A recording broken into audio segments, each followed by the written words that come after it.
L'université Mohamed Bougaza de Boumerdès a vu juste en organisant le 26 et 27 novembre 2019 un congrès international sur la valorisation des bioressources. Des questions pertinentes ont été posées à cette occasion par les chercheurs invités et participants. Le thème est d'actualité et le vice-recteur chargé des relations extérieures, M.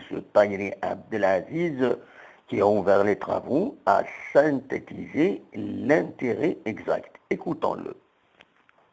Vu que Boumerdès est une région à vocation agricole, il faut profiter de ces opportunités-là. Grâce à quoi? Dans ce nouveau département, vous avez des partenaires qui viennent d'autres universités étrangères et algériennes. Vous avez les représentants du secteur agronomique. C'est maintenant qu'il faut valoriser vos recherches, voir comment les valoriser. Vous avez parlé de développement durable. Comment assurer un développement durable avec des produits chimiques qu'on utilise en excès aujourd'hui? Les pesticides ont montré leurs limites. D'accord, c'est efficace du point de vue productivité, mais la non-utilisation rationnelle de ces pesticides sur d'autres éléments chimiques va mener à quoi? Vous avez vu ce qui se passe par le monde, la pollution des nappes phréatiques, les cancers qui se développent à chaque fois. Il y a notre ami turc, notre partenaire turc qui va parler de cancer, et j'espère que c'est lié à ces produits-là. Donc il faut développer cet élément-là, c'est très important pour nous. La présidente du comité scientifique de ce congrès, Dr Yahyaoui Karima, nous a synthétisé les objectifs et les motivations de ce congrès. Écoutons-la. Comme on sait qu'actuellement, le problème de la pollution, c'est un problème mondial. Il touche la faune et la flore, à savoir les plantes et les animaux, il touche l'environnement et il touche l'être humain. Son impact, il porte sur la santé. Donc à cet effet, on a essayé de programmer à travers ce congrès des objectifs dont j'espère qu'ils vont être atteints en réunissant plus de 500 chercheurs venant de toutes les wilayats et dont certains sont des experts même internationaux. Et aussi on a reçu même des scientifiques d'autres pays. Alors le congrès se déroulera pendant 2 jours. Il est constitué de programmes très enrichissants qui portent sur les mécanismes d'utilisation des bioressources du point de vue naturel tout en évitant la pollution. Comme on sait que la pollution a plusieurs effets néfastes sur les plantes, sur l'animal et sur la santé. On a remarqué, par exemple, à travers la première conférence, que le taux de cancer augmente. Pourquoi? Parce qu'on utilise les pesticides, on utilise une médication sans contrôle, on utilise des produits de synthèse dont notre corps malheureusement les bioaccumule. Ça veut dire avec le temps, il va s'accumuler et il va engendrer des problèmes de santé graves, tels que par exemple le cancer.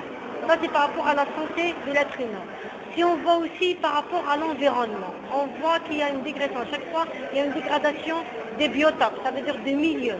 On voit qu'il y a certains animaux et certaines plantes qui disparaissent. Donc tout ça, on doit le préserver pour nos futurs enfants.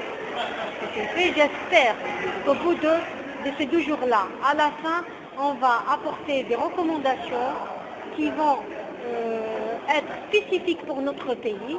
Ça veut dire qu'on pourrait les appliquer sur le terrain, on pourrait demander à l'industriel de faire un effort pour nous fournir un produit qui est exempt de problèmes de produits synthétiques. On va lui montrer comment il utilise des produits naturels. On va essayer de demander au simple citoyen dans sa famille, c'est-à-dire au sein de la famille, à appliquer ce qu'on appelle l'éducation environnementale, qui devrait être normalement appliquée en bas âge, même dans les écoles, dans les lycées, dans les CEM et lycées, et enfin arriver à l'université. Donc au fond, on a un beau pays et on aimerait bien qu'il soit protégé. Les thèmes développés à cette occasion étaient variés. En voici quelques titres. Les plantes cultivées entre classification taxonomique et regroupement sur la base génétique. L'exemple du blé par le professeur Benlaribi Mustafa de Constantine. Valorisation agricole des boues résiduaires des stations d'épuration des eaux usées et de bassins d'aquaculture par Dr Belmeskin Hayat de l'Université de Blida 1. Effet des ondes radiofréquences et le stress sur le système nerveux, études comportementales, physiologiques et biochimiques par le professeur Ammari Mohamed de l'Université de Tunis El-Manar de Tunisie.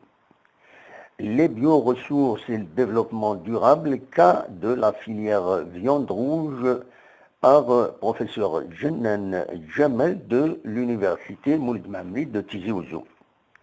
Les coccinelles algériennes, analyse phonistique et structure des communautés par Dr Sahraoui Lounès de l'ENSA de l'Harrach à l'époque. Le congrès a été l'occasion également de débattre du sujet avec les étudiantes et les étudiants lors des conférences, mais aussi lors de la présentation de divers thèmes par des participantes et participants via de ce qu'on appelle les posters.